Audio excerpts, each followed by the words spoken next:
Walking through the lobby to the cafeteria, I silently rue my daily routine having been completely thrown off. It had seemed like a normal day. I arrived in class before most, due to waking early and having become quite adept at chucking down my pills without choking as I get ready for the day. But as students trickled in, one never materialized. Hanako. I step inside, my eyes scanning the expanse of the cafeteria in search of a suitable place to take a seat. It's a task made more difficult by the groups of students moving about and busily talking. Good. A hand pounds my back hard a couple of times, severely winding me. I couldn't care less about the culprit as I focused my thoughts on my chest in a near-automatic reaction. My hand instinctively tightens on my breast, and I start going through the steps I rehearse in my mind every other day. Breathe steadily, in and out. With a measure of relief, I can slowly feel my chest becoming less tense. By the time I look back up, my face is covered in sweat from the experience. Hey, man, are you okay? God damn it! Don't do that, you idiot! He retreats back, an expression of unease written on his face. In hindsight, I probably shouldn't have barked at him, considering he had no way to know. I give a sigh and right myself with some difficulty. Sorry, I tell him. I just have some chest problems. Sharp knocks aren't good. It seems strange to see him so upset. The fact that I can't do anything about it irritates me. Let's get lunch, I tell him. Okay. It's good to have some company for once. We start off to the serving line. One good thing is that Kenji and I can make small talk nowadays, as opposed to my only interaction with him being anti-feminist lectures. Seems like it'll be hard to find an empty table, I say. There's a few people I wouldn't mind sitting with. Nobody's like you, though. I feel a shiver run through my spine. Clarify that now. They don't listen. Their minds are closed. It's the media, man, the goddamn brainwashing mainstream feminist fascist media. He takes a breath, and I savor the second of silence. Damn, they control everything but you and me. I relax a little while we grab our food and drink. So, what have you got for me? Huh? Come on, you've been hanging around Sato and that other chick for ages now. Rumors are all over my class, and probably some of the others, too. Eavesdropping isn't a good habit. Let me guess, you never do it? Not even when you're bored? Really? Well, fine. Point taken. Both of us stopped to have soup ladled into a couple of small bowls and placed onto our trays. The concoction that lands into the bowl looks pretty questionable, but at least it smells reasonably good. As we take our seats at a miraculously free table, I try to think of something that would actually interest him at all. I hope I can come up with an acceptable topic. I found an answer to that question you asked a couple of weeks back. Where Lilly's non-Japanese half come from, that is. Good man. It's Russia, right? Totally Russia. Scotland, I tell him. He's visibly stopped in his tracks. Scotland? Yeah, that was my reaction, too. She can speak English fluently and everything. Damn it. Do you realize what this means? How terrifying this news is to me? I think he's hyperventilating. Passing out for a little while would probably make him more relaxed than he normally is. I have no idea what it means. Enlighten me. I just lost 1,000 yen, man. 1,000 yen. Damn, this is the worst day ever. You're kidding me. You made a bet about her nationality? One of the dudes in my class was bugging me about it. I gave him some of my wisdom, and he had the audacity to say my logic was wrong. So what did he think? Germany or something. It doesn't matter. What matters is my 1,000 yen. Damn, this day is ruined thanks to her. What a bitch. He looks utterly devastated as he wolfs down several clumps of his soggy, soy-soaked rice. It only takes a few mouthfuls before he pokes his chopsticks at me, stabbing the air repeatedly in revelation. Why? Didn't your mother ever tell you not to speak with your mouth full?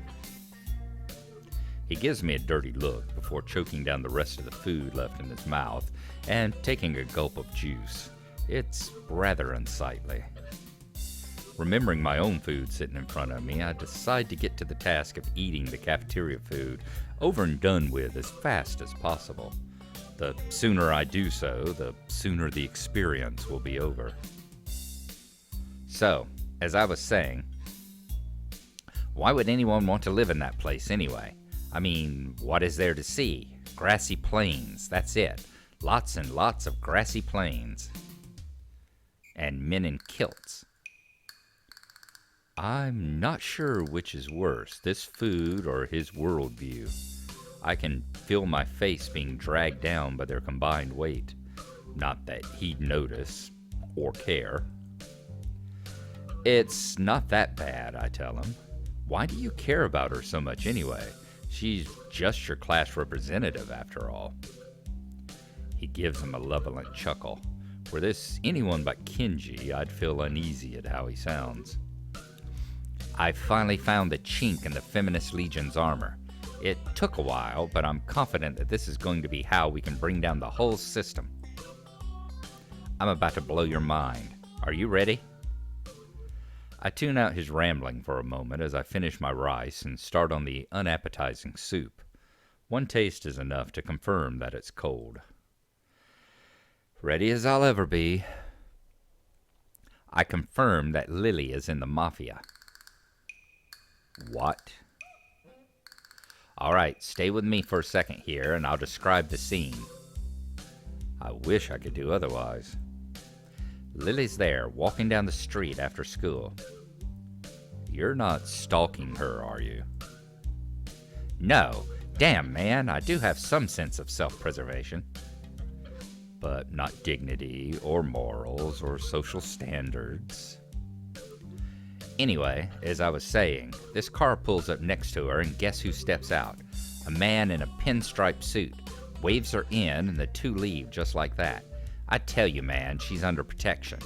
Under protection. A man in a... Oh, I can see where this is going now. It takes effort not to sigh in exasperation. Let me guess, I tell him. This man was about average height, had a slightly slender build, had blonde hair, looked foreign, and smiled a lot. He looks positively stunned. I take advantage of the moment of quiet to quickly gulp a mouthful of cold soup. It seems you're more observant than I thought. Yes, I have chosen well. He giggles a little and nods to himself so dramatically that it looks comical. I can't tell whether that's intentional or not, and that fact makes me frown. This has important ramifications, you know. If she really is connected to people like them, and we're smart about what we do with this information, we could turn this into our greatest weapon against the student council. Once he starts rambling into conspiracy territory, my juice suddenly becomes of much more importance. Only half listening to his pontifications, my mind drifts to the matter of Lilly and her antipathy for Shizune. The past between them is steadily becoming more coherent, but I'm not even sure if I should be learning of her past this way. Indeed, even if I do work out what went on, it really doesn't seem like my business to go and interfere. Damn, not having Lilly around is making my thoughts wander. I'm noticeably more bored and sullen without her company, and the same goes for Hanako. All we do during lunch anymore is eat and play chess. Come to think of it, I need to go check on Hanako after school, too. Considering her much improved attendance, I'm guessing she's come down with something.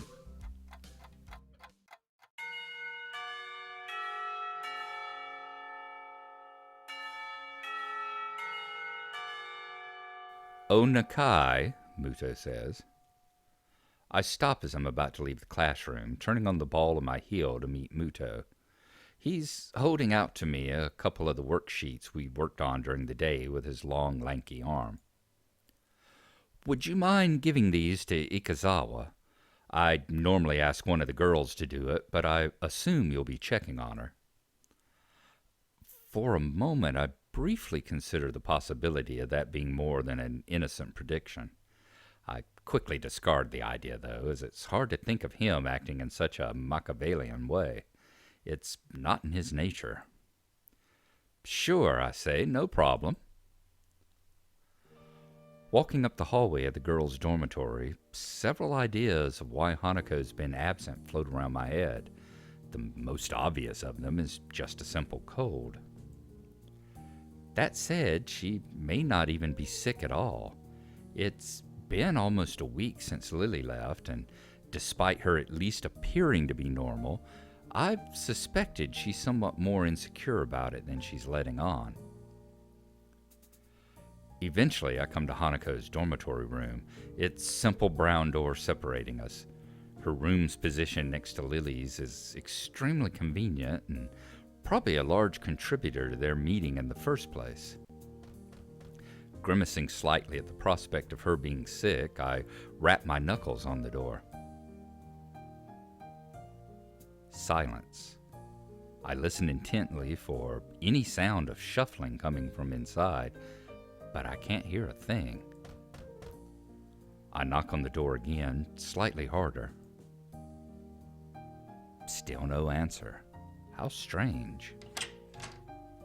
A door opens behind me. A freckled and somewhat scrawny underclassman I don't recognize comes out and is briefly taken off guard by my presence. Hi, she says. Actually, this may be a rather fortuitous meeting. Hey, excuse me, I start. Do you know if Hanako's come out of her room today at all? She doesn't seem to be answering. Ikazawa is Ikazawa, the girl says. Her not answering the door is totally normal. That tall foreign girl is the only person she'll ever talk to, after all. She gives a shrug before walking off down the hallway, having much more important matters to attend to than Hanako or me. Her dismissive attitude annoys me. Hanako must have a reputation as a hermit, a reputation that doesn't seem outright undeserved, at least in the time before we'd met. Scratching my head, I make one last attempt at getting Hanako to answer as I knock on the door one final time. "Hanako," I call out. "It's just me. Muto said to give you some stuff." For a while, the attempt seems just as unsuccessful as the last. Just before I slip the sheets under her door, though, I can hear the handle rattling. As the door opens halfway, I do my best to look Hanako over as quickly as possible. It's a task made somewhat more difficult by her oversized gown hiding so much of her body. She doesn't look sick, or at least not immediately so. To be honest, I'd have preferred that to her expression right now. "Hi, Hanako. Muto wanted me to give you these since you weren't in class today." I hold out the loose leaves, which she tentatively takes in her hands. The way she moves is weird, devoid of thought, as if she's some kind of mechanical automaton rather than a living being. "Are you okay? If you're feeling sick or anything, I could get the nurse." It feels almost pitiful to put on such a routine get-well-soon act, I can't think of anything else I could possibly do for her, though. She seems to collect herself a little at the notion, but only a little. I'm fine, she says. Okay. An awkward silence follows, eventually ended by her nodding solemnly in farewell and closing the door. The entire experience feels surreal.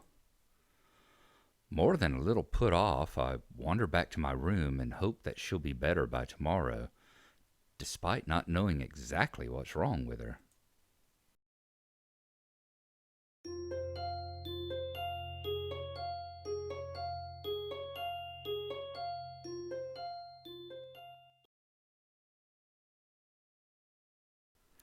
Once again, I find myself in front of Hanako's door after another of her unexplained absences from class.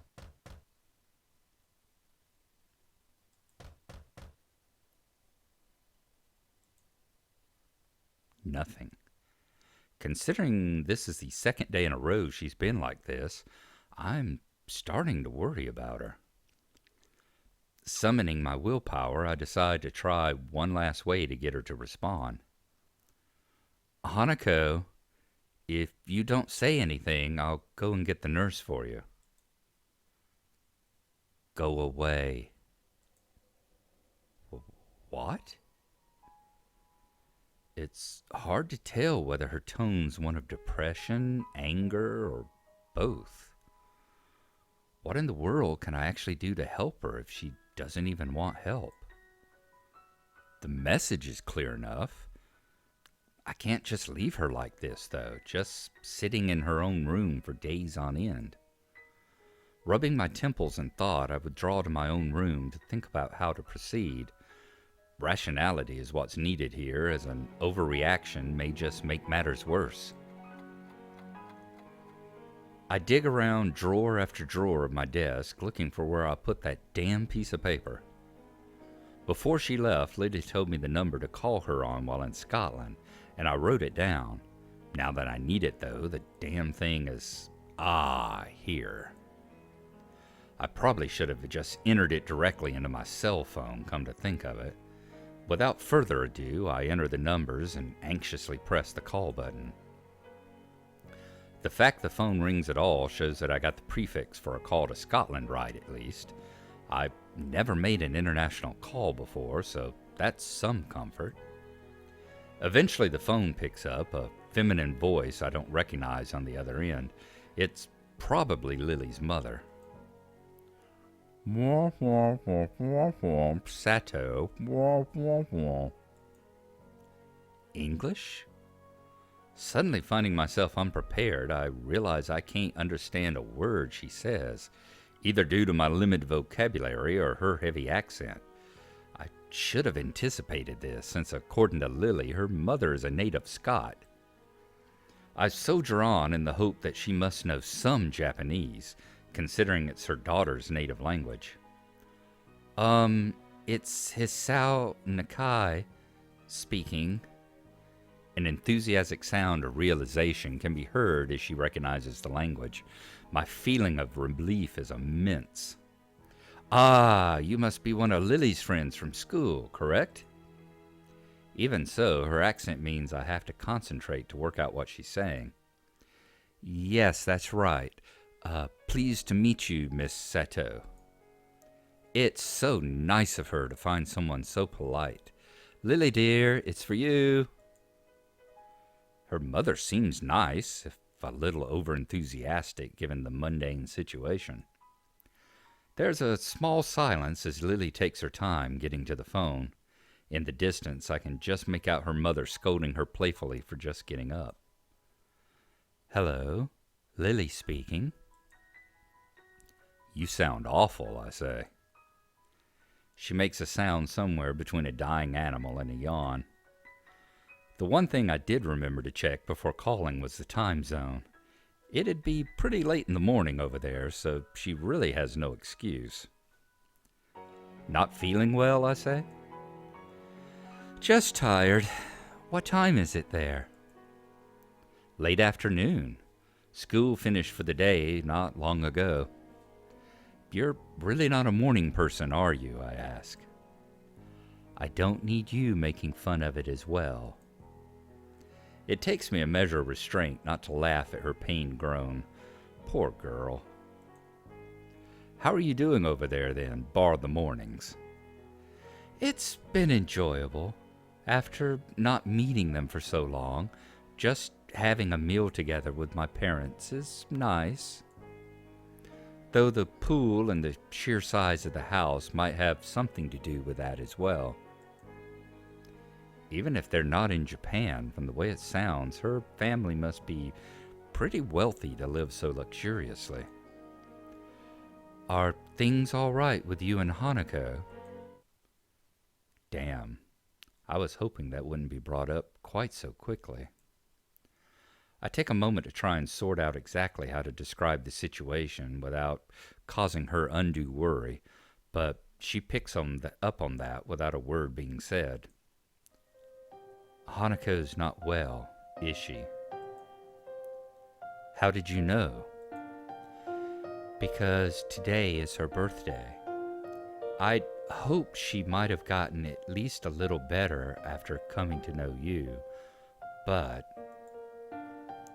how is she right now? I tell her. She missed school yesterday and seemed out of sorts when I checked up on her. Today she missed school again and just told me to go away. I've really got no idea what to make of it. Has this happened in the past? Is it related to her scarring in some way? Unfortunately so.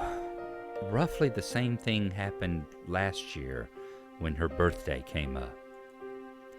As far as I can tell, it's because her parents died in the accident that caused her scarring, and Hanako blames herself for their deaths. What she says does seem to make sense. If Hanako's blaming herself on her birthday, she may well be ruining that she was ever born. The fact that Lilly seems so in the dark about it, though, almost to the extent that I am, is a surprise. So that's why she lives in the student dormitories as well, I say. Has she told you any more about the accident? As close as we've come, she's very barely told me anything about what happened. What I know about it is largely conjecture. She sounds depressed, almost defeated. Considering the trauma Hanako must have gone through, I can't really fault Lilly for not knowing. Nevertheless, she still seems to consider it a personal failing.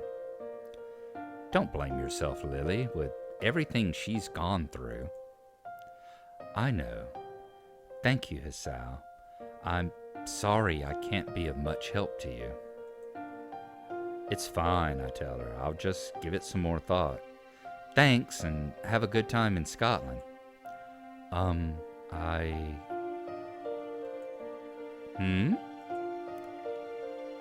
It's nothing. Thank you for taking care of Hanako. Okay, bye, I say. Goodbye. And with that, the line goes silent. Amid the seemingly only increased number of questions I can't answer, the most immediate is what Lilly was going to say. Oh no. I'm an idiot. She must have thought I was calling to talk with her, but I only asked for help with Hanako. Even more shameful than that thought is the fact that such an appraisal would be largely correct. Well, first things first. For now, I need to at least sort out Hanako and make sure that she's actually eating okay. The occasional passing students give barely hidden glances at the plate of food I carry to the female dormitories. It's hardly a meal to be proud of, only being an instant microwave meal from the convenience store, but it should at least fill her up. Eventually, I arrive outside of her room after having to ward off a couple of girls who jokingly tried to pilfer the food I'd taken so long to procure. I decide to forego knocking since it was proven to be an utterly useless measure and it's somewhat difficult to do with my hands full. Hanako, it's Hisao, I call out. I know you're listening. I've got some food for you. Silence, as I expected. I'll leave it beside your door. Please eat it at least, okay? There. I've said my piece. Now it's up to her. Putting the plate down, I walk back to my own room to eat my dinner.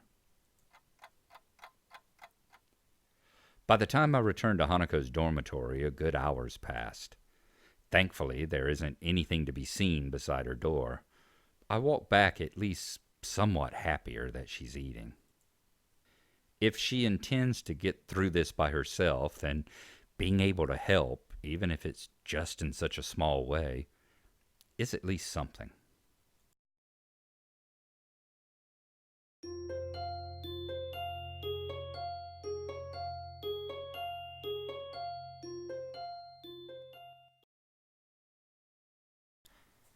So we start off the episode running into Kenji and having breakfast with him in the cafeteria. I think of it as breakfast, wasn't it? Maybe it was lunch. I don't remember.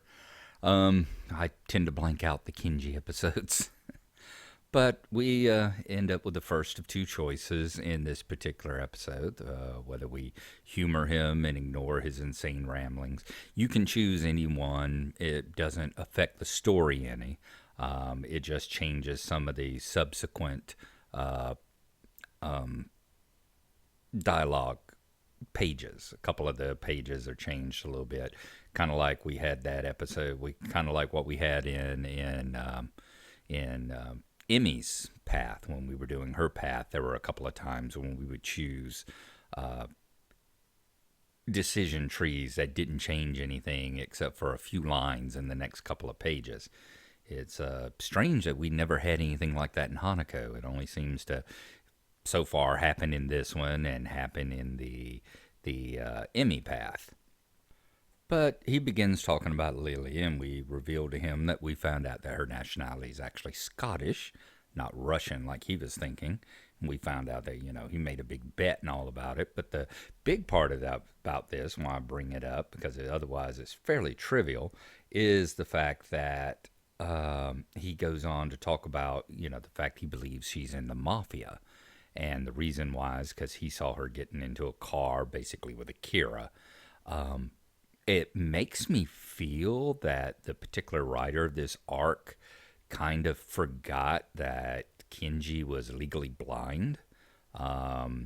Maybe thinking that, I don't know, just said he wore glasses or was kind of nearsighted or something. Because if you remember in the common path, he was so bad vision that he actually had to get up, he would see who we were by getting right up in our face like a foot away before he'd recognize us as being Hisao. And if you remember during Hanako's path, and when we went to help with the banners, I think, yes, we went to help with Hanako's path or Lily's path, one of them. They kind of blend, these two kind of blend in sometimes to me because so many events happen so similar. But anyway, when we were in Lily's room helping make the banners, if you remember, his face was pressed right down. They said he was like an inch or two away from the paper, drawing the lettering because that's how close he had to be to see it. And yet the writer here thinks that he's obviously seeing Lily get into a car with Akira, and he couldn't have been standing right behind her. He would never have been that close. So I think they kind of made a little bit of a mistake here, but I think Kenji's a little bit of a mistake anyway, but that's beside neither here nor there. We also find out from his description of Scotland as lots and lots of rolling grasslands that his grasp of geography is not that good either. We are concerned because Hanako missed a day of class today, and Muto asks if we will take the worksheets to her. So we go to her door and knock on it and don't get an answer. And a girl across the hall comes out, and we get another decision choice here. Ask about Hanako or keep it to myself. This is the second one in this particular episode, and it's the second one that doesn't make a difference. It doesn't change anything about the story, except for once again, a page or two of dialogue afterwards. The dialogue trees are a little bit different. I don't think you get the girl going, Ikazawa's Ikazawa. Basically, she just kind of looks at you, y'all nod, and she heads down the hall or something. But we are able to get Hanako to come to the door, at least this time. There are 2 times we come. The second time she just tells us to go away. I guess actually 3 times, because the third time we just leave food outside of her door and tell her that it's there. But we get her to come to the door, and she's in that robotic, I'm fine mode that she was in whenever we saw her doing this in the Hanako path. So she's into her birthday crisis again.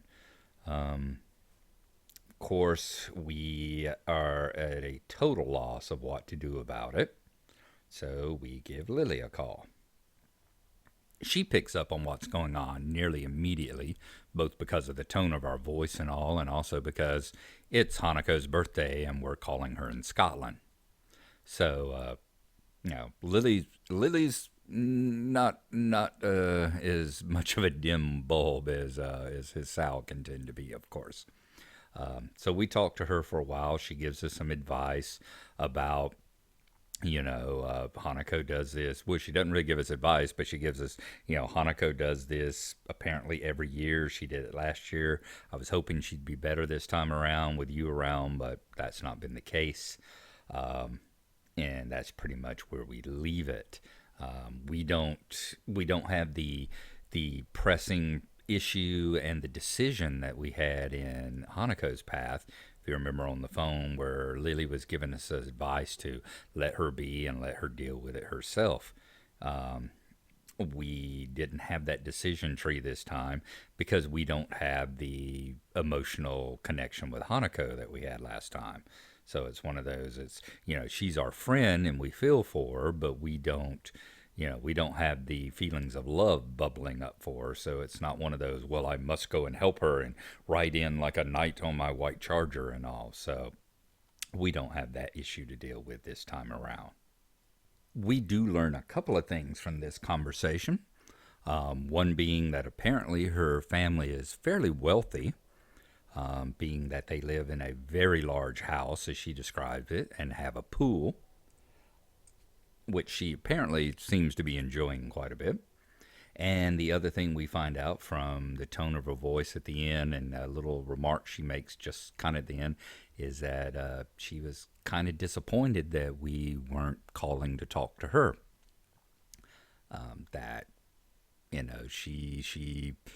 They're once again, as we were talking about before that they left, with those little vague teasing hints that she was throwing out, that maybe she was hoping that the phone call had a little bit more to do with just us needing help with Hanako. So perhaps we shall see that resolved in the next issue, and perhaps we will see something with Hanako resolved in the next issue, and we'll join it then.